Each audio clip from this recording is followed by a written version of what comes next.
Welcome back to JBs Screaming REALS. This is my theory of why there's hardly any cod in the river anymore. I've been fishing the River Mersey for well over 30 years. The main areas where I used to fish was Seaforth Rocks and the Alex Wall. Now and again I did venture up to Otter's Pool, but Seaforth was my main area. That was the days when you could get in the docks with no problem. You could just drive on, hide your car around a corner and do your fishing. But they made it more difficult now to get on. So I don't bother fishing there anymore. My favourite spot on the Alex Wall, you old anglers will know this, Piss Corner. It used to reek of wee. In those days, the Mersey was chocker with whiting. It wasn't uncommon to throw a line out with 6 hooks and fill them 6 hooks with whiting. And I'm talking big whiting, decent ones, not the little stragglers you get today. One time I pulled in, I thought it was a cod, it was that big. I was convinced it was a cod, I was bringing it up at the wall. When I got it up, I got a closer look, it was a whiting. It must have been about 2.5 pounds. It was massive. I remember one night I was fishing the Alex Wall. It was around about 1 o'clock in the morning. First cast, after about 10 minutes, I had a massive bite. Started to bring it in. It was a big fish. I knew it was a cod. It was heavy. But I didn't have my drop net with me.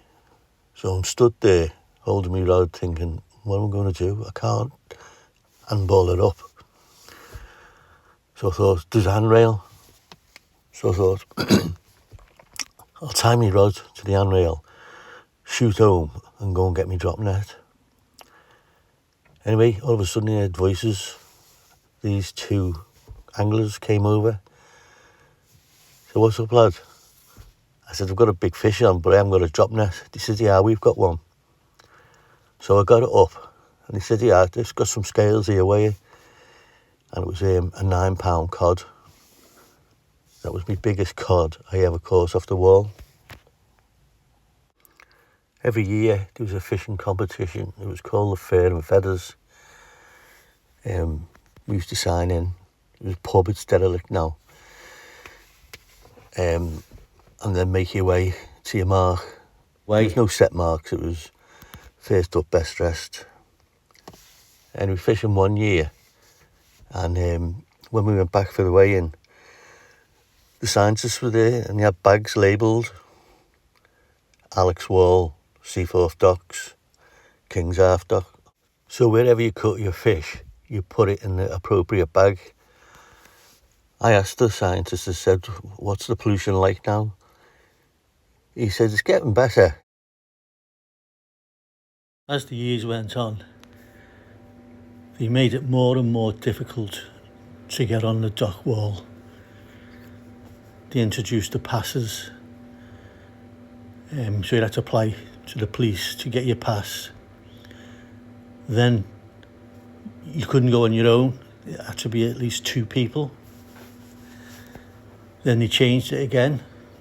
It had to be 3 people. In case one falls in, one stands there to watch where he is while the other person goes and gets help. And you have to wear high-vis jackets. In the end, I gave up. I thought, no, forget it, I'm not doing it anymore. So I started going out on the boats from the Marina Loch. I used to go with Gary from Discovery. I was with him for about 7 or 8 years. And we caught some cracking cod and some massive skate. My best cod, I think, was about 12, 13 pound. My biggest skate was 11 pound skate. It took 2 of us to try and get it up. Me on the end of the rod and Gary in the middle pushing it up. Yeah, we landed it, weighed it. That was one of me. Well, I've never beat that 11 pound skate since. But the the marina owners started to put the fees up, and it was too much for the boat owners, so they all pulled out, jibbed it. So that was me. No more fishing. I ended up getting my rods back out. So after about 6 years of not fishing, I started again. And this is where I noticed the difference in the fish. The cod had disappeared. The whiting, very small whiting. But the dogfish, because the Mersey was getting cleaned up, the dogfish were coming in by the hundreds. So you get battered by the dogfish now. The smooth hound never come up the Mersey. But from about 10 years ago, you wouldn't have seen one. But now you get them coming right up.